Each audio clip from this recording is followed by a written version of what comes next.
Hi ಸ್ನೇಹಿತರೆ, ಮಹಾರಾಷ್ಟ್ರದ ಎರಡನೇ ಭಾಗವನ್ನು ಸ್ಟಾರ್ಟ್ ಮಾಡೋಣ.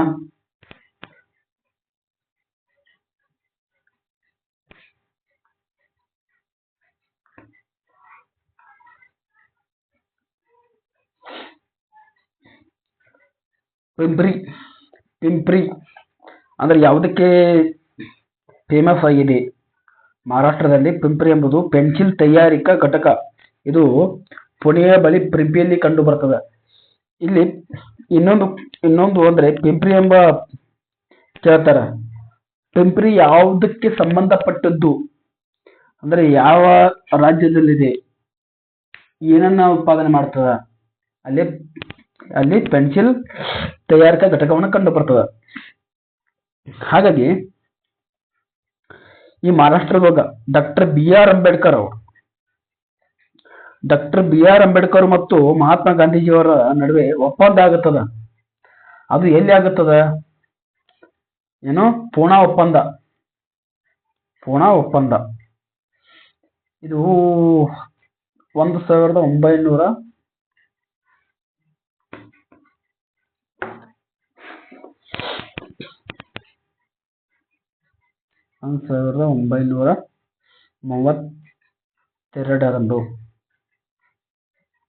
1932ರಂದು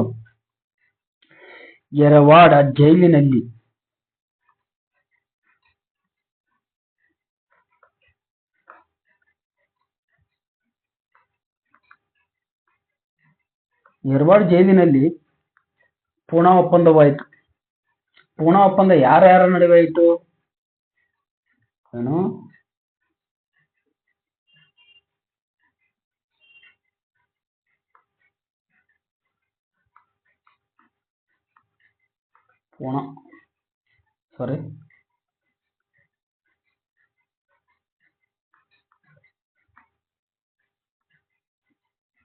ಒಪ್ಪಂದ ಯಾರ್ಯಾರ ನಡುವೆ ಅಂತ ಕೇಳಿದಾಗ ಮಹಾತ್ಮ ಗಾಂಧಿ ಮತ್ತು ಡಾಕ್ಟರ್ ಬಿ ಆರ್ ಅಂಬೇಡ್ಕರ್. ಏನು? ಮಹಾತ್ಮ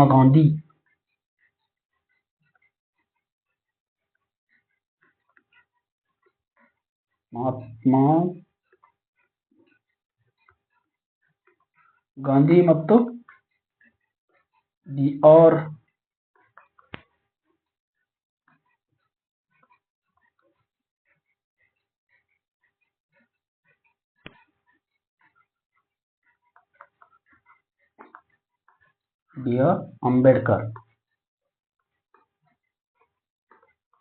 ಅಂಬೇಡ್ಕರ್ ಅವರ ನಡುವೆ ಪೂನಾ ಒಪ್ಪಂದವಾಯಿತು. ಪೂನಾ ಒಪ್ಪಂದ ಎಲ್ಲಿಗಿತ್ತಪ್ಪ ಅಂದ್ರೆ ಮಹಾರಾಷ್ಟ್ರದ ಪುಣೆಯಲ್ಲಿ.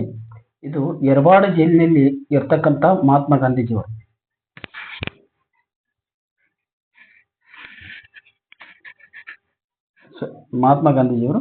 ಯರವಾಡ ಜೈಲಿದ್ದಾಗ ಆಯಿತು. ಹಾಗೆ ಮತ್ತೆ ಕೃಷ್ಣಾ ನದಿಯ ಉಗಮ ಸ್ಥಾನ. ಏನು? ಕೃಷ್ಣಾ ನದಿಯ ಉಗಮ ಸ್ಥಾನ ಎಲ್ಲಿ ಯಾವ ರಾಜ್ಯದಲ್ಲಿ ಕಂಡು ಬರ್ತದ? ಹಾಗೆ ಮಹಾರಾಷ್ಟ್ರದ ಕೃಷ್ಣಾ ನದಿ ಎಲ್ಲಿ ಉಗಮವಾಗುವ ಸ್ಥಾನ ಅಂತ ಕೇಳಿದ್ರ ಏನು? ಕೃಷ್ಣಾ ನದಿಯ ಉಗಮವಾಗುವ ಸ್ಥಾನ ಏನು? ಕೃಷ್ಣಾ ನದಿಯ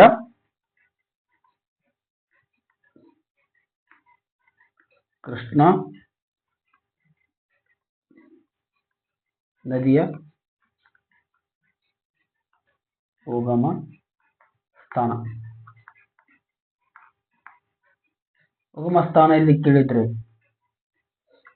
ಮಹಾರಾಷ್ಟ್ರದ ಮಹಾಬಲೇಶ್ವರಲ್ಲಿ ಉಗಮವಾಗುತ್ತದೆ. ಏನು?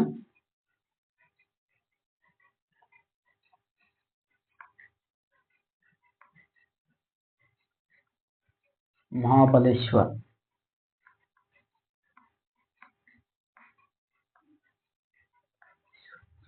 ಕೃಷ್ಣಾ ನದಿಯ ಉಗಮ ಸ್ಥಾನ ಮಹಾಬಲೇಶ್ವರ. ಇದೆಲ್ಲಿ ಬರ್ತದಪ್ಪ ಅಂದ್ರೆ ಮಹಾಬಲೇಶ್ವರ NH ಮಹಾರಾಷ್ಟ್ರ. ಏನು? ಮಹಾರಾಷ್ಟ್ರ.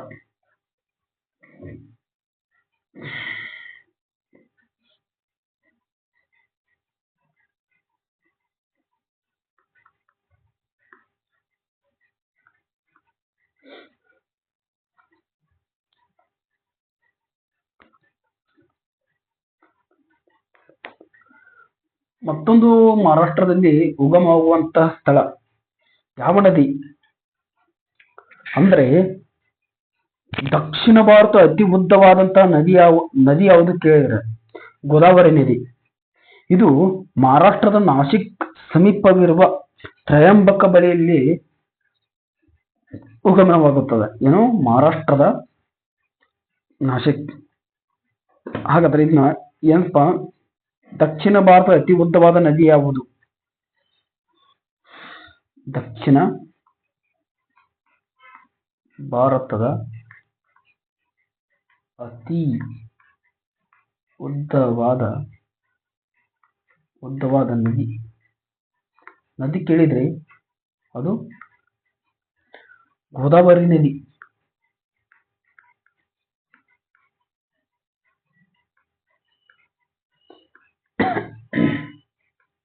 ದಕ್ಷಿಣ ಭಾರತ ಅತಿ ಉದ್ದವಾದ ನದಿ ಕೇಳಿದ್ರೆ ಇದು ಗೋದಾವರಿ ನದಿ.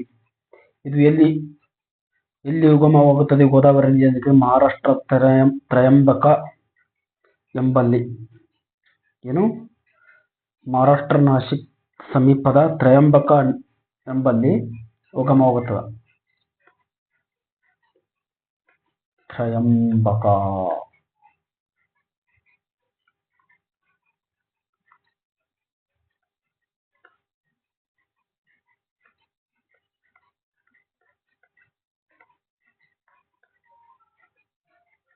ತ್ರಯಂಬಕ ಎಂಬಲ್ಲಿ ದಕ್ಷಿಣ ಭಾರತದ ಅತಿ ಉದ್ದವಾದ ನದಿ ಗೋದಾವರಿ ನದಿ.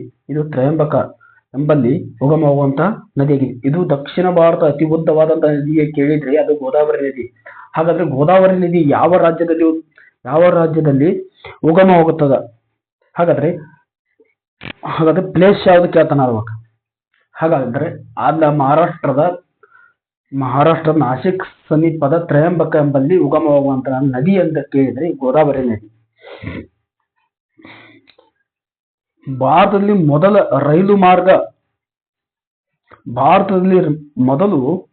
ಮೊದಲು ರೈಲು ಮಾರ್ಗವನ್ನು ಮುಂಬೈಯಿಂದ ಠಾಣೆವರೆಗೆ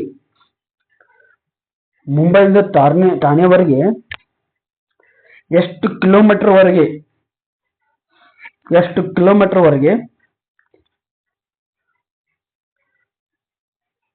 ಹಾಕಲಾಯಿತು? ಅಂದ್ರೆ ಭಾರತದ ಮೊದಲ ರೈಲು ಮಾರ್ಗ ಮುಂಬೈಯಿಂದ ಠಾಣೆವರೆಗೆ 1853 ಏಪ್ರಿಲ್ 16ರಂದು ಲಾರ್ಡ್ ಡಲ್ಹೌಸಿ ಕಾಲದಲ್ಲಿ 34 ಕಿಲೋಮೀಟರ್ ಅನ್ನ ಹಾಕಲಾಯಿತು ಹಳಿಯನ್ನ. ಏನು ರೈಲು.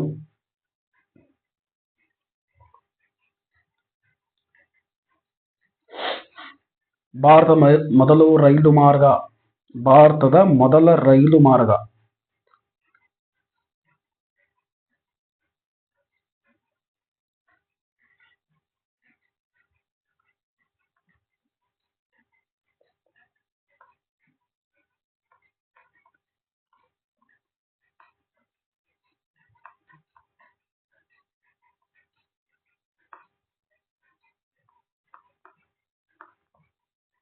ರೈಲು ಮಾರ್ಗ ಎಲ್ಲಿಂದ ಎಲ್ಲಿಯವರೆಗೆ ಅಂದ್ರೆ ಅದಕ್ಕೆ ನೋಡು, ಭಾರತ ಮೊದಲ ರೈಲು ಮಾರ್ಗವನ್ನು ಎಲ್ಲಿಂದ ಎಲ್ಲಿಯವರೆಗೆ ಅಂತ ಕೇಳಿದಾಗ ಮುಂಬೈಯಿಂದ ಠಾಣಾವರೆಗೆ ಅಂತ ಕೇಳಿದಾಗ ಎಷ್ಟು ಕಿಲೋಮೀಟರ್ನ ಹಾಕಲಾಗಿತ್ತು?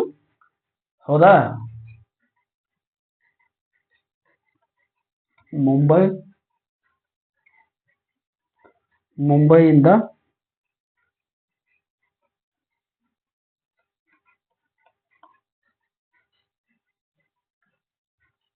ಮುಂಬೈಯಿಂದ ಠಾಣಾವರೆಗೆ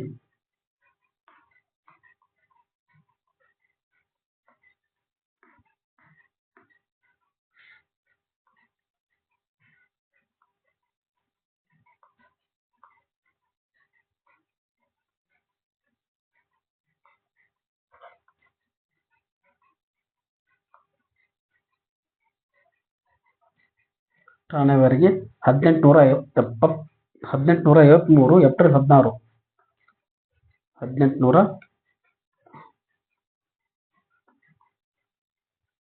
ಎಷ್ಟು ಕಿಲೋಮೀಟರ್ ಅಂದ್ರೆ 34 ಕಿಲೋಮೀಟರ್ ಆಯ್ತಾ? ಇದು ಎಷ್ಟರೊಳಗೆ ಅಂದ್ರೆ 1853 ಒಳಗೆ.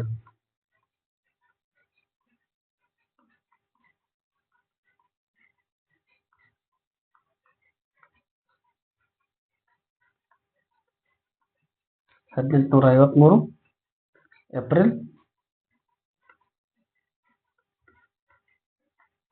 April 16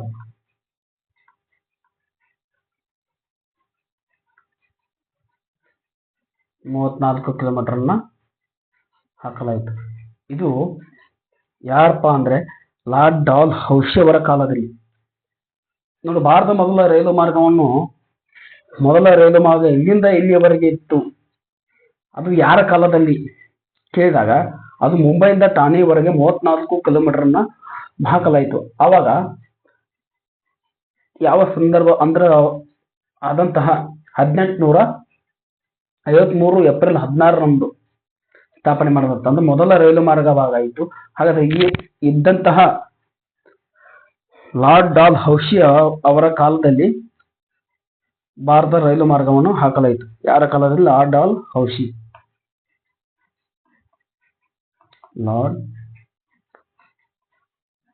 doll ಹೌಸಿ. Lord Dalhousie ಅವರ ಕಾಲದಲ್ಲಿ ಹಾಕಲಾಯಿತು.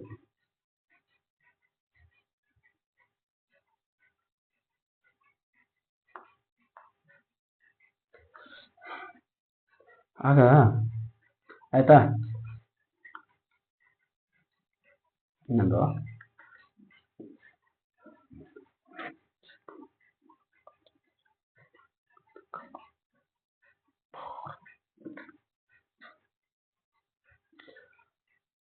ಔರಂಗಾಬಾದ್ನಲ್ಲಿ ನಿರ್ಮಿಸಿದ ಬೀಬಿ ಕಾ ಮಕ್ಬಾರ್ ಕಟ್ಟಡವಿದೆ. ಔರಂಗಾಬಾದ್ನಲ್ಲಿ ಬೀಬಿ ಕಾ ಮಕ್ಬಾರ್ ಕಟ್ಟಡವಿದೆ. ಹಾಗಾದ್ರೆ ಇದು ಯಾರು ನಿರ್ಮಿಸಿದರು ಕೇಳ್ತಾರ, ಹೌದಾ? ಇದು ಏನು? ಔರಂಗಾಬಾದ್ನಲ್ಲಿ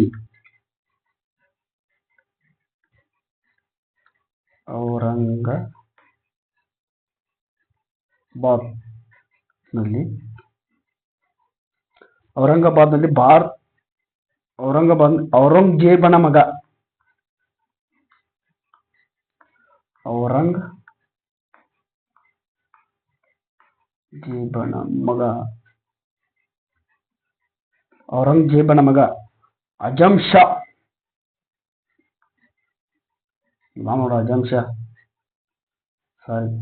ಇವರಿಗೆ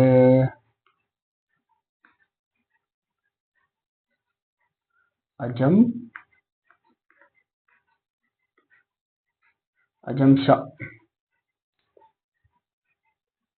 ಶಾ ನಿರ್ಮಿಸಿದ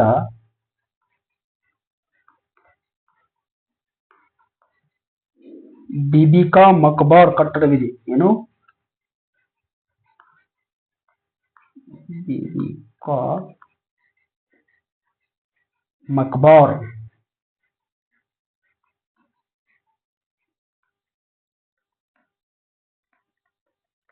ಕಟ್ಟಡವಿದೆ. ನೋಡು, ಇಲ್ಲಿ ಏನ್ ಔರಂಗಾಬಾದ್ನಲ್ಲಿ ಔರಂಗಜೇಬನ ಮಗ ಅಜಂ ಶಾ ನಿರ್ಮಿಸಿದಂತಹ ಬೀಬಿ ಕಾ ಮಕ್ಬಾರ ಕಟ್ಟಡ ಔರಂಗಾಬಾದಲ್ಲಿ ಕಂಡು ಬರ್ತದ, ಮಹಾರಾಷ್ಟ್ರದಲ್ಲಿ ಕಂಡು ಬರ್ತದ. ಔರಂಗಜೇಬನ ಮಗ ಅಜಂ ಶಾ ನಿರ್ಮಿಸಿದ ಬೀಬಿ ಕಾ ಮಕ್ಬಾರ ಕಟ್ಟಡವನ್ನು ನಿರ್ಮಿಸ್ತಾನ.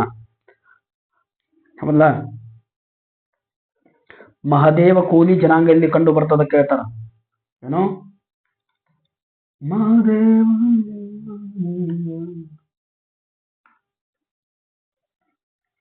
ಮಹದೇವ್ ಕೂಲಿ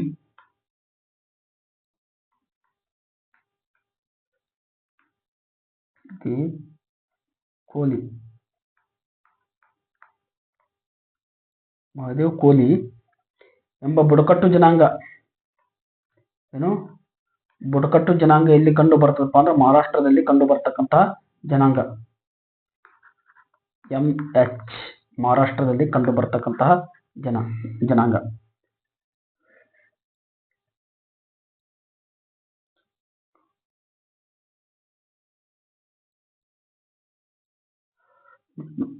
ನ್ಯಾಷನಲ್ ಕೆಮಿಕಲ್ ಲೈಬ್ರರಿ ಲ್ಯಾಬ್ ಎಲ್ಲಿ ಯಾವಾಗ ಸ್ಥಾಪನೆ ಆಗಿತ್ತಪ್ಪ ಅಂದ್ರೆ 1950ರಲ್ಲಿ ಸ್ಥಾಪನೆ ಆದಂತಹ ನ್ಯಾಷನಲ್ ಕೆಮಿಕಲ್ ಲ್ಯಾಬ್ ಇದೆ. ಇದು ಎಲ್ಲಿ ಕಂಡು ಬರ್ತದೆ? ಪುಣೆಯ ಬಳಿ ಕಂಡು ಬರ್ತದೆ. ಇದು ಯಾವಾಗ ಸ್ಥಾಪನೆ ಆಗಿತ್ತು? 1950ರಲ್ಲಿ.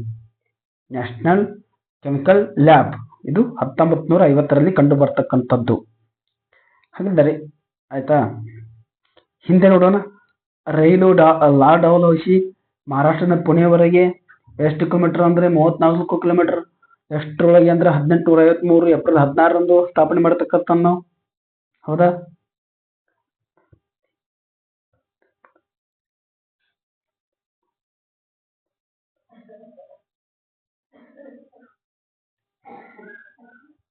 ಪೈಠಾಣ ಮತ್ತು ಪ್ರತಿಷ್ಠಾನ ಶ್ರೀಮುಖನಿಂದ ಸ್ಥಾಪಿತವಾದಂತಹ ವರುಣ ಲಾಂಛನ ಹೊಂದಿದ ಶಾತವಾಹನರ ರಾಜಧಾನಿ ಆಗಿತ್ತ. ಯಾವುದು? ಪೈಠಾಣ ಅಥವಾ ಪ್ರತಿಷ್ಠಾನ ಶಾತವಾಹನರ ರಾಜಧಾನಿ, ವರುಣ ಲಾಂಛನ ರಾಜಧಾನಿ ಆಗಿತ್ತು. ಹಾಗಾದ್ರೆ ಇದು ಯಾವ ನದಿಯ ತೀರದಲ್ಲಿದೆ? ಪೈಠಾಣ ಗೋದಾವರಿ ನದಿಯ ತೀರದಲ್ಲಿ ಕಂಡು ಬರ್ತಕ್ಕಂತಹ ಒಂದು ರಾಜಧಾನಿ ಆಗಿತ್ತು. ಯಾರ ರಾಜಧಾನಿ? ಶಾತವಾಹನರ ರಾಜಧಾನಿ ಆಗಿತ್ತು. ಇದು ನೋಡು ಏನಪ್ಪಾ ಅಂದ್ರೆ ಪೈಠಾಣ ಗೋದಾವರಿ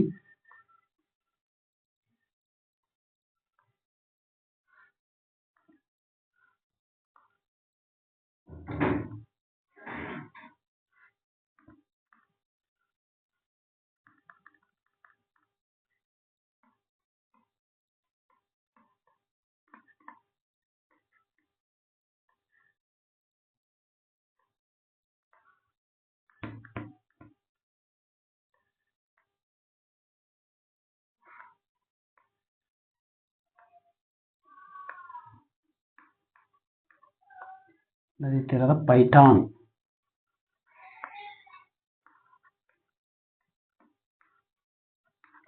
ಅಥವಾ ಪ್ರತಿಷ್ಠಾನ.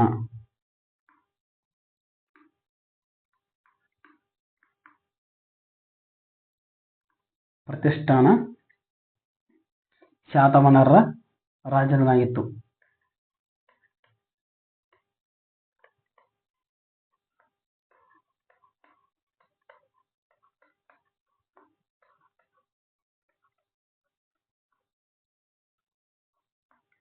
ಶಾತವಾಹನರ ರಾಜಧಾನಿ ಆಗಿತ್ತು. ಹೌದಾ?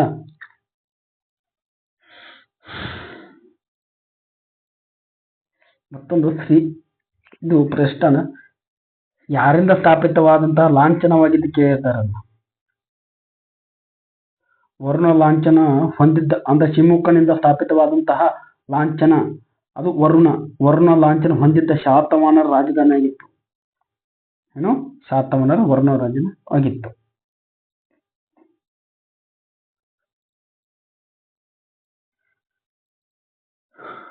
ಎಲ್ಲೋರದಲ್ಲಿರುವ ರಾಷ್ಟ್ರಕೂಟರ ದೊರೆ ಕೈಲಾಸನಾಥ ದೇವಾಲಯವನ್ನು ನಿರ್ಮಿಸ್ತಾನ. ಹಾಗಾದ್ರೆ ನಿರ್ಮಿಸ್ತಕ್ಕಂತಹ ದೊರೆ ಯಾರು ಕೇಳ್ತಾರ? ಎಲ್ಲೋರದಲ್ಲಿರುವ ರಾಷ್ಟ್ರಕೂಟರ ದೊರೆ ಅಥವಾ ಎಲ್ಲೋರದಲ್ಲಿರುವ ಕೈಲಾಸನಾಥ ದೇವಾಲಯವನ್ನು ನಿರ್ಮಿಸಿದ ರಾಷ್ಟ್ರಕೂಟರ ದೊರೆ ಕೇಳ್ತಾರ.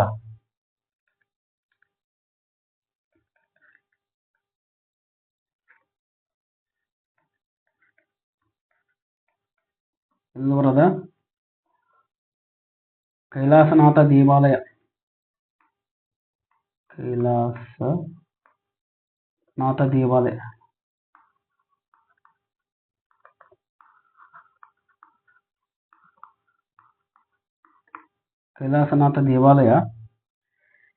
ರಾಷ್ಟ್ರಕೂಟರ ದೊರೆ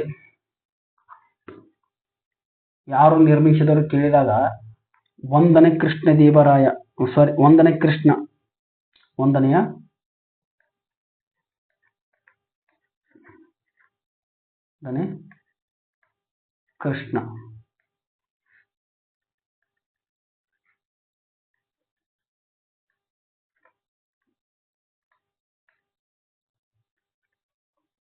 ಕೃಷ್ಣ ಎಲ್ಲೋರದ ಕೈಲಾಸನಾಥ ದೇವಾಲಯವನ್ನು ನಿರ್ಮಿಸತಕ್ಕಂತಹ ರಾಷ್ಟ್ರಕೂಟರ ದೊರೆ ಯಾರಪ್ಪ ಅಂತ ಕೇಳಿದ್ರೆ ಅದು ಒಂದನೇ ಕೃಷ್ಣ ದೇವರಾಯ. ಆಯ್ತಾ? ಒಂದನೇ ಕೃಷ್ಣ ದೇವರಾಯ ಯಾರ ವಂಶಸ್ಥರು ಅಥವಾ ಮನೆತನದವರು ಕೇಳಿದ್ರೆ ರಾಷ್ಟ್ರಕೂಟರು. ಏನು?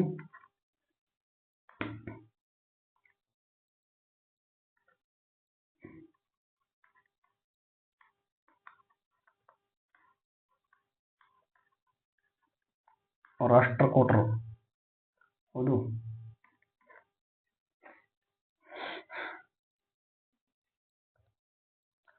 ಎಲ್ಲೋರದಲ್ಲಿರತಕ್ಕಂತಹ ಗುಹೆ ಮತ್ತು ಕಲ್ಲಿನ ದೇವಾಲಯಗಳು ಕಂಡು ಬರ್ತವೆ.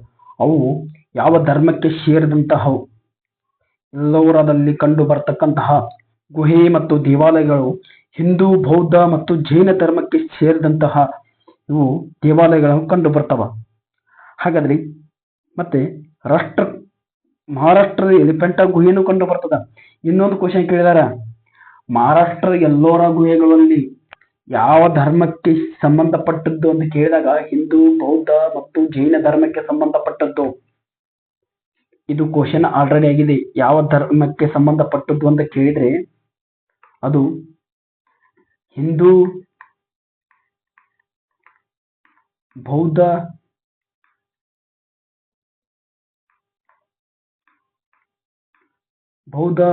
ಮತ್ತು ಜೈನ ಜೈನ ಧರ್ಮಕ್ಕೆ ಸಂಬಂಧಪಟ್ಟದ್ದು.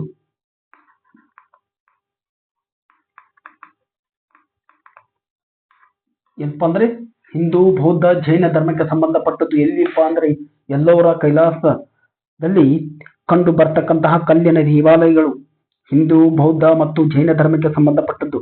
ಹಾಗಾದ್ರೆ ಎಲಿಫೆಂಟಾ ಗುಹೆಯನ್ನು ಕಂಡು ಬರ್ತದೆ. ಎಲಿಫೆಂಟಾ ಗುಹೆ ಎಲ್ಲಿ ಕಂಡು ಬರ್ತದಪ್ಪ ಅಂದ್ರೆ ಅದು ಮಹಾರಾಷ್ಟ್ರದೊಳಗೆ ಕಂಡು ಬರ್ತದ.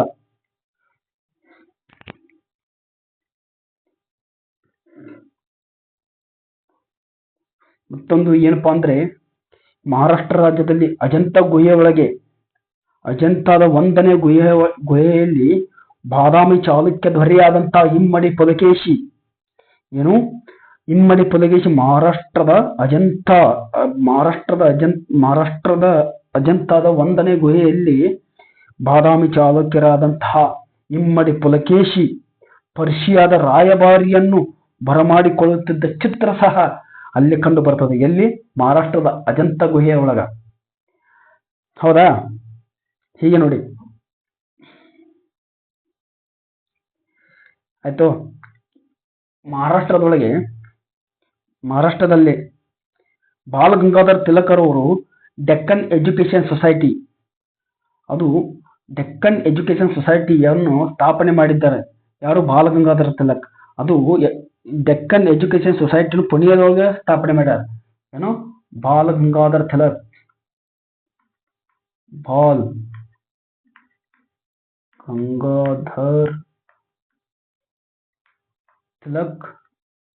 ಬಾಲಗಂಗಾಧರ್ ತಿಲಕ್ ಅವರು Deccan Education Society, Deccan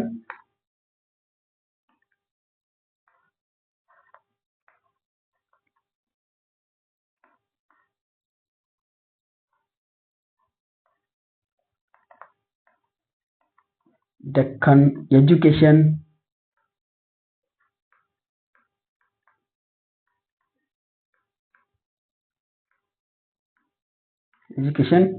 society.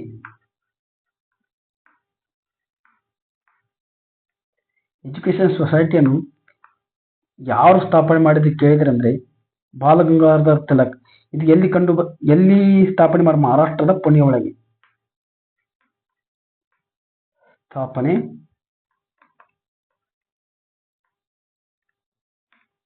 ಮಹಾರಾಷ್ಟ್ರದ ಪುಣೆ ಒಳಗೆ. ಏನು?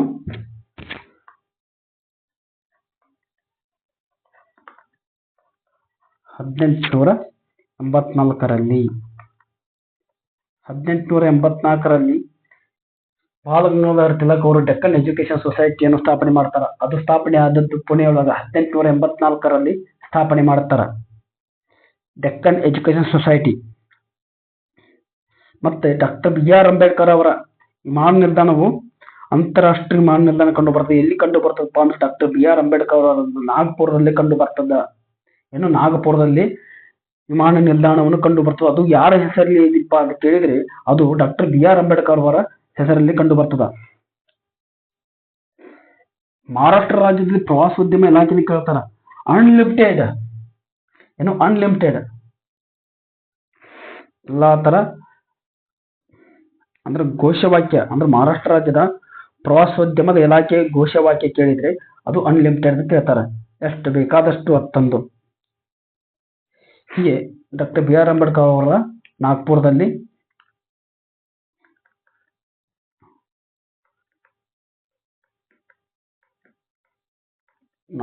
ವಿಮಾನ ನಿಲ್ದಾಣ, ಅಂತಾರಾಷ್ಟ್ರೀಯ ವಿಮಾನ ನಿಲ್ದಾಣ.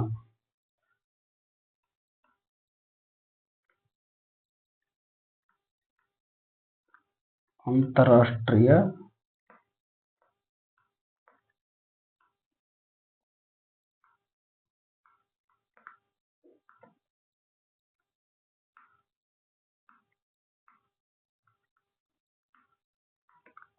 ವಿಮಾನ ನಿಲ್ದಾಣ ಯಾರು?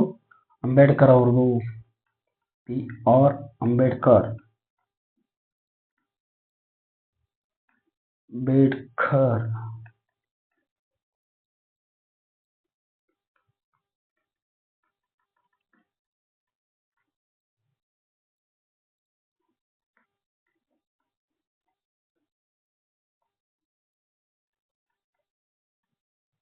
ಬಿ ಆರ್ ಅಂಬೇಡ್ಕರ್ ಅವರು ಇಲ್ಲಿ ಕಂಡು ಬರ್ತಪ್ಪ ಅಂದ್ರೆ ನಾಗ್ಪುರದಲ್ಲಿ ಕಂಡು ಬರ್ತದೆ. ಏನು? ನಾಗ್ಪುರದಲ್ಲಿ ಅಂತಾರಾಷ್ಟ್ರೀಯ ವಿಮಾನ ನಿಲ್ದಾಣ ನಾಗ್ಪುರದಲ್ಲಿ ಕಂಡು ಬರ್ತದೆ.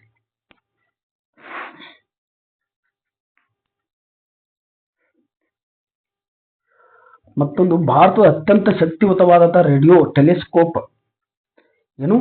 ಭಾರತದ ಅತ್ಯಂತ ಶಕ್ತಿಯುತವಾದಂತಹ ರೇಡಿಯೋ ಟೆಲಿಸ್ಕೋಪ್ ಎಲ್ಲಿ ಕಂಡು ಬರ್ತದಪ್ಪ ಅಂದ್ರೆ ಪುಣೆಯ ಬಳಿ ನಾರಾಯಣ ಗಾಂವ್ನಲ್ಲಿ ಕಂಡು ಬರ್ತದೆ. ಏನು? ಪುಣೆಯಲ್ಲಿ ನಾರಾಯಣ ಗಾಂವ್.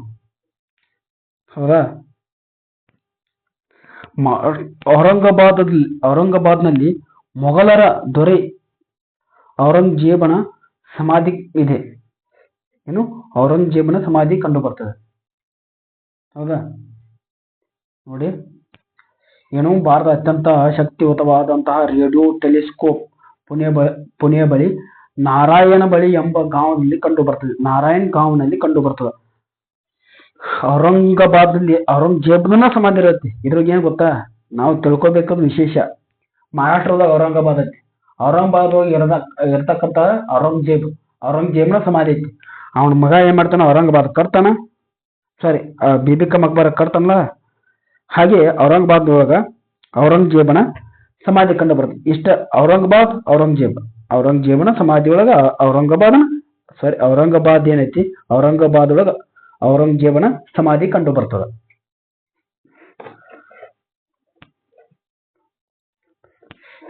ಮತ್ತೊಂದು, ಅಲ್ಫಾನ್ಸೋ, ಇದು ಯಾವುದಕ್ಕೆ ಸಂಬಂಧಪಟ್ಟಂತೆ ಕೇಳ್ತಾರ.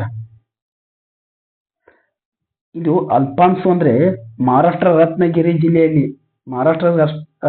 ಜಿಲ್ಲೆಯು ಅಲ್ಫಾನ್ಸೋ ಮಾವಿನ ತವರು ಮನೆಯಾಗಿರ್ತದೆ.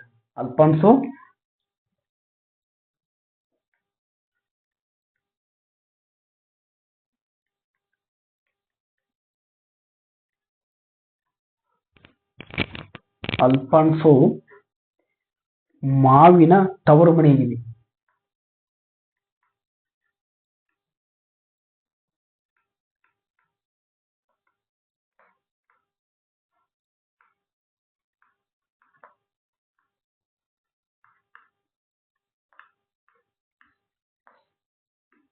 ಹೇಗೆ ಕೇಳ್ಬೇಕಲ್ಲ, ಅಲ್ಫಾನ್ಸೋ ಯಾವುದಕ್ಕೆ ಹೆಸರುವಾಸಿಯಾಗಿದೆ ಕೇಳಿದ್ರೆ ಮಾವಿನ ಹಣ್ಣು.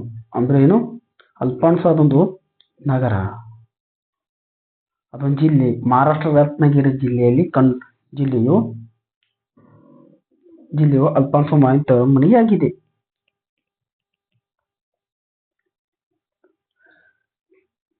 ಮಹಾರಾಷ್ಟ್ರದ ಪುಣೆಯ ಜಿಲ್ಲೆಯಲ್ಲಿ ಖಡಕ್ವಾಸ್ಲಾ ಎಂಬ ಸ್ಥಳದಲ್ಲಿ ನ್ಯಾಷನಲ್ ಡಿಫೆನ್ಸ್ ಅಕಾಡೆಮಿ ಇದೆ.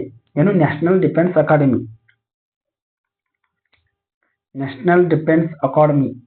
ಅಂದ್ರೆ ಖಡಕ್ವಾಸ್ಲಾದಲ್ಲಿ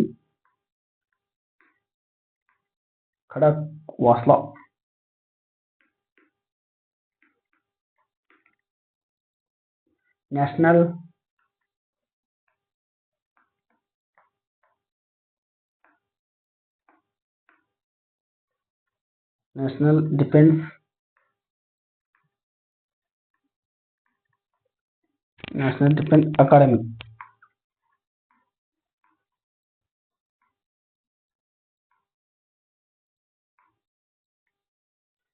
ಎಲ್ಲಿ ಕಂಡು ಬರ್ತದಪ್ಪ ಅಂದ್ರೆ ಇದು ಮಹಾರಾಷ್ಟ್ರದ ಖಡಕ್ವಾಸ್ಲೆ ಎಂಬ ಸ್ಥಳದಲ್ಲಿ ಕಂಡು ಬರ್ತದೆ.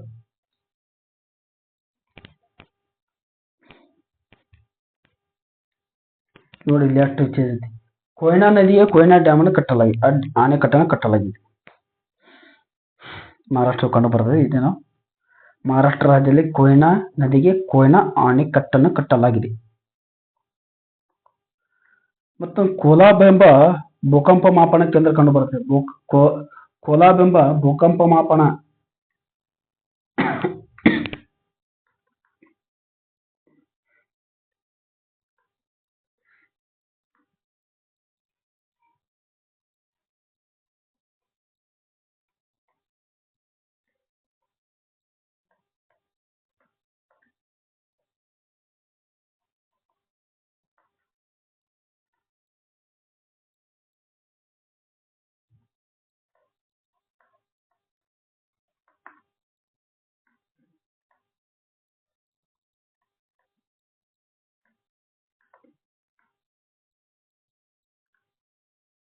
ಮಾಪನ ಕಂಡು ಬರುತ್ತದೆ.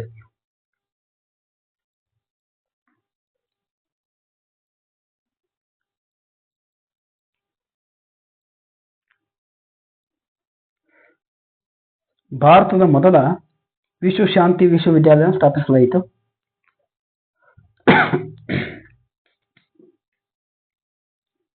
ಮಹಾರಾಷ್ಟ್ರ ಮುಂಬೈ ಬಳಿ ಮಜ್ಗಾಂವ್ ಎಂಬಲ್ಲಿ ಹಡಗು ಕಟ್ಟುವ ಕಟ್ಟೆ ಇದೆ. ಹೌದಾ? ಮಹಾರಾಷ್ಟ್ರದ ಎಂಬಲ್ಲಿ ಮಜಗಾಂವ್ ಎಂಬ ಪ್ರದೇಶವು ಯಾವುದಕ್ಕೆ ಸಂಬಂಧಪಟ್ಟದ್ದು ಅಂತ ಕೇಳಿದರೆ ಅದು ಹಡಗು ಕಟ್ಟುವ ಕಟ್ಟಿಗೆ ಸಂಬಂಧಪಟ್ಟದ್ದು. ಸಂಜಯ್ ಗಾಂಧಿಗಳು ಎಲ್ಲಿ ಕಂಡು ಬರ್ತಾರೆ? ಇವರಲ್ಲಿ ಎಲ್ಲ ಮಹಾರಾಷ್ಟ್ರದೊಳಗೆ ಕಂಡು ಬರ್ತಾರೆ. ಸಂಜಯ್ ಗಾಂಧಿಯನ್ನ ರಾಷ್ಟ್ರೀಯ ಉದ್ಯಾನವನ ಎಲ್ಲಿ ಕಂಡು ಬರ್ತದಪ್ಪ ಅಂದ್ರೆ ಮಹಾರಾಷ್ಟ್ರದೊಳಗೆ ಕಂಡು ಬರ್ತದೆ. ತೊಡೋಬಾ ರಾಷ್ಟ್ರೀಯ ಉದ್ಯಾನವನ ಮಹಾರಾಷ್ಟ್ರದಲ್ಲಿ ಕಂಡು ಬರ್ತದ. ಇನ್ನೊಂದು ಸರೋವರ ಉಲ್ಕೆಗಳಿಂದ ನಿರ್ಮಾಣವಾದ ಭಾರತದ ಏಕೈಕ ಸರೋವರ ಕೇಳಿದ್ರೆ ಲೋನಾರ್ ಸರೋವರ. ಸರೋವರ ಉಲ್ಕೆಗಳಿಂದ ನಿರ್ಮಾಣವಾದ ಭಾರತದ ಏಕೈಕ ಸರೋವರ ಕೇಳಿದ್ರೆ ಅದು ಲೋನಾರ್ ಸರೋವರ, ಅದು ಭಾರತದೊಳಗೆ. ಇನ್ನು ಉಲ್ಕೆಗಳಿಂದ ಅಪ್ಪಳಿಸಿ ಭೂಮಿಗೆ ಬಡದಾಗ ಅದೇನು ತಗ್ಗು ಬೀಳ್ತದೆ, ಕೆರೆ ಗಿರಿ ಆ ತರ ಏನೈತಿ, ಉಲ್ಕೆ ಭೂಮಿಗೆ ಅಪ್ಪಳಿಸಿದಾಗ ಬಿದ್ದಂತಹ ಒಂದು ಸರೋವರವೇ ಲೋನಾರ್ ಸರೋವರ ಆಗಿದೆ. ಲೋನಾರ್ ಸರೋವರ ಎಲ್ಲಿ ಕಂಡು ಬರ್ತದಪ್ಪ ಅಂದ್ರೆ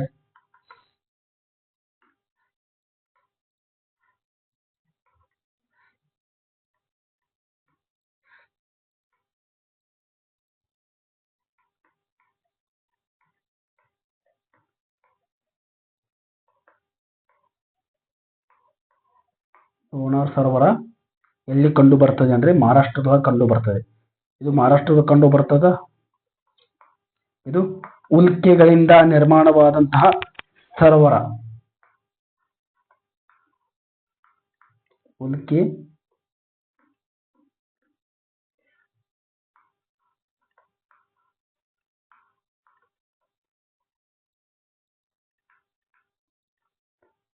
ಉಲ್ಕೆಗಳಿಂದ ನಿರ್ಮಾಣವಾದ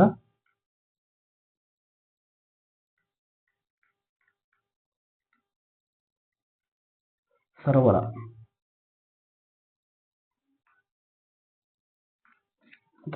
ಮುಂದಿನ ಭಾಗವನ್ನು ಹೇಳೋಣ. ಸ್ವಲ್ಪ ಬ್ರೇಕ್. ನಮಸ್ಕಾರ, ಧನ್ಯವಾದಗಳು.